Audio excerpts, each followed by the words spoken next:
Hello students, आप सभी को नमस्ते. I hope you all are doing well. So today in this video lecture, we will discuss about harmful microorganisms. In our last video, we had discussed about friendly microorganisms, how friendly microorganisms are useful to us. Today in this video lecture, we will discuss about how microorganisms can harm us. So let's start from first point, which is disease causing microbes. What are disease causing microbes? किन्हें कहते हैं हम disease causing microbes? क्या होते हैं ये? ऐसे microbes या ऐसे माइक्रो ऑर्गेनिजम्स जो कि अपने साथ कुछ ऐसे बैक्टीरियाज को, ऐसे वायरसेस को कैरी करके चलते हैं जिनकी वजह से हमें बीमारियां हो जाती हैं. और डिजीज कॉजिंग जो माइक्रोब्स होते हैं उनको हम क्या बोलते हैं? पैथोजेंस. क्या बोलते हैं उनको? पैथोजेंस. ये पैथोजेंस कौन होते हैं? पैथोजेंस को हम कह सकते हैं कि इन्फेक्शियस एजेंट्स होते हैं. इन्फेक्शियस एजेंट भी बोल सकते हैं हम इनको. अब इन्फेक्शियस एजेंट से तो पता नहीं चला कि इन्फेक्शियस एजेंट मतलब कौन हो सकते हैं. ये क्या बैक्टीरिया? ऑब्वियसली. अभी तक हमने जितने टाइप के माइक्रो ऑर्गेनिजम्स के बारे में पढ़ा था वो सभी क्या है? These are pathogens like bacteria, virus, algae, fungi. ठीक है, ये सभी क्या थे? पैथोजेंस है. Even some infectious proteins are also called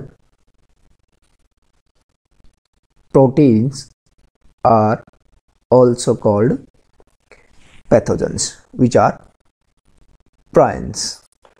जो प्रोटीन्स होते हैं वो भी हमारे लिए इन्फेक्शियस हो सकते हैं, और जो इन्फेक्शियस प्रोटीन्स होते हैं उनको हम क्या बोलते हैं? प्राइन्स बोलते हैं. ओके. जैसे कि फीमेल एनाफ्रीज मच्छर. ठीक है, इसके पहले हम बात करते हैं जो हमारी हाउस फ्लाई होती हैं. हाउस फ्लाई, मक्खियाँ जिनको हम बोलते हैं, वो भी हमारे लिए क्या है? बहुत ही ज़्यादा हार्मफुल है. वो क्या करते हैं? किसी डिसइंफेक्टेड पर्सन के, किसी जूठे बर्तन वगैरह या किसी गंदी चीज़ों के ऊपर बैठ के बाहर, ठीक है, वो क्या करती है? वहाँ से उड़कर और फिर खाने के ऊपर आगे बैठ जाती है, जिससे कि उनके पैरों के साथ, जैसे उनके पैर हैं, उनके पैरों के साथ क्या होता है? इन्फेक्टेड ये पैथोजेंस क्या होते हैं? उनके पैरों के साथ चिपक के और हमारे खाने पर भी आ जाते हैं, जिससे हमारा खाना भी क्या हो जाता है? इन्फेक्टेड हो जाता है. ठीक है. और इस तरह से जो माइक्रो ऑर्गेनिजम्स या जो एजेंट्स इन्फेक्शन फैलाते रहते हैं उनको हम वेक्टर्स भी बोलते हैं. एक किस नाम से जानते हैं? पैथोजेंस. दूसरा हम क्या बोलते हैं? उनको वेक्टर्स भी बोलते हैं, जो डिजीज कॉजिंग के कॉज बनते हैं. ठीक है, मतलब ऐसे माइक्रोब्स जो डिजीज फैलाने का रीजन बनते हैं, इनको हम क्या बोलते हैं? वेक्टर्स भी बोलते हैं. दूसरा जो बीमारियां होती हैं वो कम्युनिकेबल डिजीज भी होती हैं. कम्युनिकेबल डिजीज कैसे? कम्युनिकेबल डिजीज कैसे होती है? सॉरी, कम्युनिकेबल डिजीज मतलब ऐसी बीमारियां जो आपस में बातचीत करके होती हो. कि चल भाई, दो दोस्त बैठे थे आपस में, एक को बुखार था, एक को कोल्ड था. दोनों बीमारियों ने आपस में बातचीत करी कि चल मैं ना ऐसा करती हूँ भाई, तू बुखार इसके पास आ जा और कोल्ड इसके पास चला जाता है. बहुत दिन हो गए यार, इसके पास बोर हो गया है, अब इसको बुखार हो जाता है. ऐसा नहीं है ना. कम्युनिकेबल डिजीज का मतलब है कि ऐसी बीमारियां जो किसी भी तरह से आपस के कांटेक्ट में आने से होती हों. ठीक है, किस तरह से? कभी कांटेक्ट में आने से जो बीमारियां फैलती हैं उनको बोलते हैं हम कम्युनिकेबल डिजीज. अब ये कांटेक्ट किस तरह से आ जा सकता है? ये कांटेक्ट हमारा एयर के थ्रू हो सकता है. एयर के थ्रू कैसे? अगर देखो, आपका कोई फ्रेंड है जिसको कोल्ड है, खांसी जुकाम है, अगर वो आपके साथ बैठ के वहीं पे खांस रहा है, छींक रहा है, और वो हैंकी का यूज़ नहीं कर रहा है, तो क्या होगा? उसके छींकते टाइम या खांसते टाइम जो मुंह से वाटर ड्रॉप्स निकल रही होंगी वो सारी कहाँ फैल रही हैं? वो सारी की सारी आपके उस एयर एनवायरनमेंट में फैल रही हैं. ठीक है, और उन वाटर ड्रॉप्स के साथ वो बैक्टीरिया, वो वायरसेस भी आ रहे हैं जिनकी वजह से वो इन्फेक्टेड है. अब वहीं उसी एयर में हम भी इनहेल कर रहे हैं, तो क्या करेंगे? इनहेल करेंगे जब, वो वाटर ड्रॉप्स हमारे अंदर भी जाएंगे, और उन वाटर ड्रॉप्स के साथ साथ वो बैक्टीरिया, वो वायरसेस, वो माइक्रोब्स ये क्या होंगे? हमारे अंदर भी चले जाएंगे, जिससे कि क्या होगा? हम भी बीमार हो जाएंगे. या हमारा कोई फ्रेंड है जो इन्फेक्टेड है, अब दोस्ती है भाई, कोई बात नहीं, दोस्ती में ऐसा क्या है? जान भी दे दें, ये तो छोटी सी बीमारी है, तो उनके साथ खाना जरूर खाएंगे बैठ के, है ना. तो खाना खाएंगे तो भी क्या होता है, जो अपने हाथ से खाना खाता है मुंह तक जाता है। तो मुंह में जब वो निवाला डालता है तो उसके हाथों पर क्या लगेगा, उसके मुंह का स्लाइवा लगेगा। उस स्लाइवा में क्या थे, वो बैक्टीरिया थे। वो फिर से वो खाना तोड़ेगा और उस खाने में फिर से हाथ डालेगा। तो इस तरीके से, या चम्मच से खा रहा हो चाहे हाथ से खा रहा हो, तो इस तरीके से क्या होगा, वो फूड भी इन्फेक्टेड हो जाएगा। और अगर हम अपने इन्फेक्टेड फ्रेंड के साथ बैठ के इस तरीके से खाना भी खाते हैं तो भी हमें क्या है, वो बीमारियां लग सकती हैं। वाटर, पानी पीने से, खाना खाने से, ठीक है, कुछ अदर उसके यूज़ किए हुए बर्तन भी यूज़ करने से। जैसे अभी रिसेंटली कोविड की बात चल रही थी, कोविड का यही तो केस था, कम्युनिकेबल डिजीज ही होती थी, कम्युनिकेबल डिजीज ही तो थी कोविड कि भाई अगर किसी बंदे को कोविड है और उसके कांटेक्ट में हम आते हैं तो क्या होता है, हम भी तो इन्फेक्टेड होते थे, है ना। और अगर उसका तो कुछ भी नहीं यूज़ करते थे, इवन उसके तो पास भी नहीं बैठते थे, कपड़े तो दूर की बात है, बर्तन तो दूर की बात है, खाना पीना तो उसके साथ सोचना भी दूर की बात है ना। लोगों के मुंह पर मास्क आ गया था क्योंकि एयर इनहेल ना कर पाए, क्योंकि एयर इनहेल करेंगे तो वो वायरस क्या होगा, हमारे अंदर भी तो चले जाएंगे ना, ठीक है। फिजिकल कांटेक्ट मतलब किसी तरीके से इंटीमेट करना, ठीक है। सेक्सुअल कांटेक्ट से भी क्या होते हैं, बीमारियां फैल सकती है, वो उनको क्या बोलते हैं, कम्युनिकेबल डिजीज बोलते हैं। तो देखिए क्या है, disease causing microbes are called pathogens. जो माइक्रोब्स डिजीज कॉजेज है उनको क्या बोलेगा, pathogens. And microbial disease that can spread from an infected person to a healthy person through any agency are called communicable disease. ये agency क्या है, वही जो अभी हमने डिस्कस करी थी, they can be air, water, utensils, food, drinks, clothes, etcetera etcetera, ठीक है। फीमेल एनाफ्लीज जो आपको साइड में दिख रहा है, ये female Anopheles is the carrier of malaria parasite. Malaria जो बीमारी होती है उसको फैलाने वाला जो रिस्पॉन्सिबल एजेंट है वो कौन है, फीमेल एनाफ्लीज मॉस्किटो, ठीक है। ये कौन से पैरासाइट रखता है, प्लाज्मोडियम पैरासाइट। नेक्स्ट है female Aedes mosquito acts as a carrier of dengue virus. Dengue virus जो फैलता है वो किस एजेंट की वजह से फैलता है, एडीज मॉस्किटो। एडीज मॉस्किटो है जो कि फीमेल एडीज मॉस्किटो, ठीक है। फीमेल एडीज मॉस्किटो क्या है कि किसी इन्फेक्टेड पर्सन से ब्लड क्या करता है, शक करता है और किसी हेल्दी पर्सन को जाकर फिर से स्टिंग करता है, तो उसके स्टिंग के साथ जो वायरसेस लगे होते हैं वो हेल्दी पर्सन में एंटर कर जाते हैं, जिससे कि वो भी इन्फेक्टेड हो जाते हैं, ठीक है। तो ये थे कुछ डिजीज कॉजिंग माइक्रोब्स या कुछ ऐसे सिचुएशंस जिनमें हम क्या होते हैं, हेल्दी होते हुए भी क्या किसी इन्फेक्टेड पर्सन की वजह से क्या होते हैं, इन्फेक्शन हमें भी फैल जाता है, ठीक है। नेक्स्ट क्या है, फूड पॉइजनिंग। अब फूड पॉइजनिंग कैसे होती है, देखो कुछ भी ऐसा गंदा खाने से, बाहर का खाने से, देखो क्या है, हम बहुत ज़्यादा क्या है, जो स्ट्रीट फूड होता है उसको बहुत पसंद करते हैं। लेकिन आपने कभी ऑब्जर्व किया है, जो स्ट्रीट फूड है जहाँ पर वो रेहड़ियाँ लगी हुई हैं, ठीक है, जहाँ पर वो स्टॉल लगे हुए हैं, वहाँ पर आसपास से कितना ट्रैफिक रहता है, और ट्रैफिक जब चलता है वहाँ से तो धूल मिट्टी वगैरह भी बहुत उड़ती है।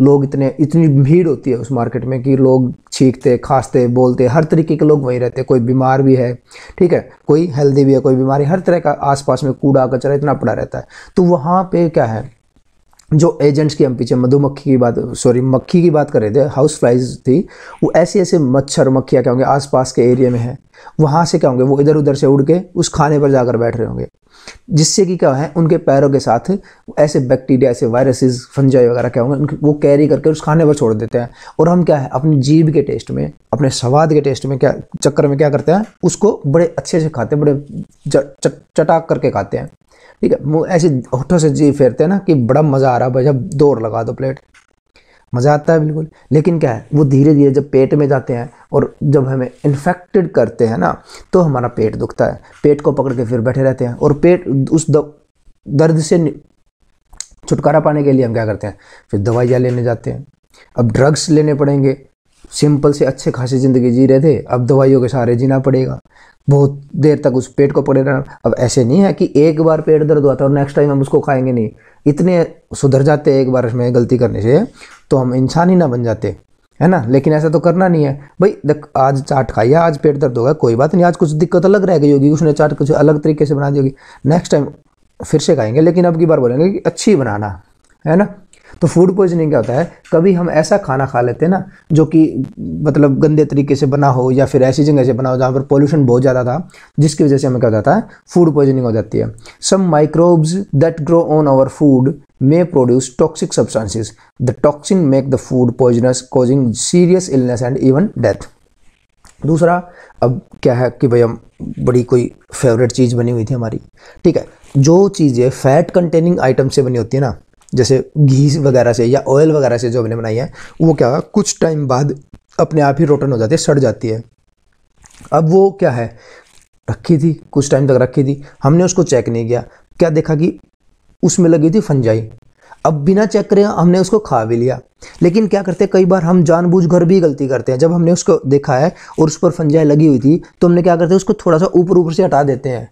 किसी भी तो लगी है, नीचे तो ठीक है, कौन देख रहा है, बीमार थोड़ी होंगे, इतने तो हम स्ट्रॉन्ग है, दिखने में स्ट्रॉन्ग है, लेकिन बाद में पता चलता है कि हम तो कुछ भी नहीं थे, है ना। उसके बाद क्या होता है, जब हम उसको थोड़ा सा ऊपर से साफ करके उस फंजाई को हटा के और नीचे वाला खा लेते हैं, भाई वो बैक्टीरिया जो फंजाई था, जो वायरस था उसका, जो बैक्टीरिया था सॉरी, जो माइक्रो ऑर्गेनिजम्स थे, वो तो पूरे में फैल चुके थे ना, और रिजल्ट बाहर से दिखना शुरू हो रहा था, धीरे धीरे वो अंदर तक फैलते जा रहे थे। ये चीज़ हमने नोटिस नहीं करी और फिर हम किसके शिकार हो जाते हैं, फूड पॉइजनिंग के। ठीक है, आगे देखते हैं एंथ्रैक्स। एंथ्रैक्स क्या है, it is a dangerous human and cattle disease caused by bacteria. ठीक है, मुंह खुर की बीमारी भी बोलते हैं इसको। किसकी वजह से होती है, बैक्टीरिया की वजह से होती है, और उस बैक्टीरिया का क्या नाम है, बैसिलस एंथ्रासिस। ठीक है, बैसिलस एंथ्रासिस की वजह से होने वाली बीमारी का क्या नाम है, एंथ्रैक्स। तो यहाँ तक हमने देखा कि किस तरीके से माइक्रो ऑर्गेनिजम्स हमें हार्म करते हैं, किस तरीके से वो हमारी हेल्थ को इन्फेक्टेड करते हैं, हमें किसी ना किसी तरीके से खतरे में डाल ही देते हैं। ठीक है, तो अब क्या है कि हमारे जो फूड है आइटम्स हैं, उनको किस तरीके से हम इनसे बचा सकते हैं, चलिए उसके बारे में डिस्कस करते हैं। Food preservatives. फूड प्रिजर्वेटिव्स क्या होते हैं, microbes such as bacteria and fungi spoil our raw or cooked food. To save the food from the attack of microorganisms, we use some chemicals called preservatives. Preservatives क्या हो सकते हैं, oil हो सकता है, सॉल्ट हो सकता है, कुछ स्पाइसेस हो सकते हैं, इनको क्या बोलते हैं, प्रिजर्वेटिव्स बोलते हैं। कुछ गैसेस भी होती हैं। ठीक है, जैसे आप चिप्स के पैकेट लेकर आते हो, लेज का पैकेट लेकर आते हो, 20 रुपये का लेज, उसमें 5 रुपये की लेज मिलती है, 15 रुपये की गैस है ना उसमें। ठीक है, वो फूड प्रिजर्वेटिव के लिए उस पर चेक करा करो, जो आप पैकेट लेकर आते हो उस पर एक्सपायरी डेट देखना, कितने दिन पहले बनी थी वो। ठीक है, इतने दिन तक उस खाने को आप तक सुरक्षित पहुंचाया है, आपकी हेल्थ का भी तो ख्याल रखा जाता है ना। अब आप हेल्दी नहीं रहोगे तो खाएगा कौन उसको, है ना। बड़े चालाकी से, बड़े प्यार से, बड़े मीठे स्वाद से आपको क्या किया जाता है, इन्फेक्टेड किया जाता है। ठीक है, पैक्ड फूड जितने टेस्टी बनते हैं, जितने अच्छे लगते हैं, उतने ही हमारे लिए ख़राब होते हैं। ठीक है, घर पे जैसे हम अचार बनाते हैं, अचार को हम प्रिजर्व करने के लिए, सुरक्षित रखने के लिए, माइक्रो ऑर्गेनिज्म से बचाने के लिए, वो रोटन ना हो, वो उन पर फंजाई ना लगे, उसके लिए हम क्या करते हैं, ऑयल्स का यूज़ करते हैं। जैसे आपने घर पर देखा भी होगा, जितने भी हमारे पिकल्स हैं, अचार हैं, वो सारे के सारे किस में मिलेंगे, ऑयल में मिलेंगे। ठीक है, ताकि क्या होता है, ये एक ऐसा एरिया, एनवायरनमेंट क्रिएट कर देते हैं हमारे फूड के साथ कि जो हार्मफुल माइक्रो ऑर्गेनिजम्स हैं वो इनके कांटेक्ट में ही नहीं आ पाते। ठीक है, जो पैकेट होते हैं उनमें गैस, नाइट्रोजन गैस भर दी जाती है, जिसकी वजह से क्या है, जो हमारा फूड है, जो ऑयल कंटेन है उसमें, ठीक है, जो फैट है, वो क्या करता है, ऑक्सीजन के साथ रिएक्ट नहीं कर पाता, जिसकी वजह से वो ऑक्सीडेशन नहीं होता और वो रेंसिड नहीं होता हमारा फूड। ठीक है, इसलिए हमारे लिए जो प्रिजर्वेटिव है वो भी बहुत ज़्यादा हेल्पफुल है। आगे क्या कहते हैं कि जो पॉस्चराइजेशन प्रोसेस है, पॉस्चराइजेशन प्रोसेस क्या होती है, इसमें क्या करते हैं, हम मिल्क को, पॉस्चराइजेशन प्रोसेस में हम मिल्क को 70 डिग्री सेल्सियस पर 10 to 15 सेकेंड्स तक, 10 to 15 सेकेंड्स तक क्या करते हैं, बॉयल करते हैं, और उसको तुरंत इमीडिएटली क्या कर देते हैं, ठंडा कर देते हैं। ठीक है, तुरंत ही ठंडा कर देते हैं 70 डिग्री सेल्सियस पर 10 to 15 सेकेंड्स तक। गर्म करने के बाद दूध को एकदम से ठंडा कर देते हैं। इसके बाद जो दूध की कंडीशन है वो ऐसी हो जाती है कि हम उसको बिना बॉयल करे किसी भी टाइम कभी भी कंज्यूम कर सकते हैं। तो ऐसी प्रोसेस को क्या बोलते हैं, हम पॉस्चराइजेशन प्रोसेस बोलते हैं। और इस प्रोसेस को सबसे पहले जो डिस्कवर किया था उसने, वो कौन थे, लुइस पास्चर। ठीक है, the conversion of sugar into alcohol is called fermentation. Sugar को अल्कोहल में कन्वर्ट करने की जो प्रोसेस है उसको क्या बोलते हैं हम, फर्मेंटेशन प्रोसेस बोलते हैं। ठीक है, तो ये देखो हमने इतना कुछ पढ़ा, माइक्रो ऑर्गेनिजम्स के बारे में पढ़ा, फ्रेंडली माइक्रो ऑर्गेनिजम्स के बारे में पढ़ा, हार्मफुल माइक्रो ऑर्गेनिजम्स के बारे में पढ़ा, किस तरीके से उनको उनसे अपने फूड को, अपने आप को बचा सकते हैं उसके बारे में पढ़ा। लेकिन ये तो हमने अभी तक जाना ही नहीं कि माइक्रो ऑर्गेनिजम्स मिलते कहाँ पे हैं। ये हर जगह मिलते हैं, एयर में, वाटर में, सॉइल में, सूखे में, गीले में, हर जगह मिलते हैं ये। ठीक है, ठंडे में, गर्म में, हर जगह माइक्रो ऑर्गेनिजम्स हमें मिलते हैं। तो हर जगह ही है ये, तो हमें हर तरीके से अपने आप को सेफ रखना चाहिए और स्ट्रीट फूड नहीं खाना चाहिए। Okay, so this is our chapter microorganisms, friend and foe. That's it. Thank you. जय हिंद।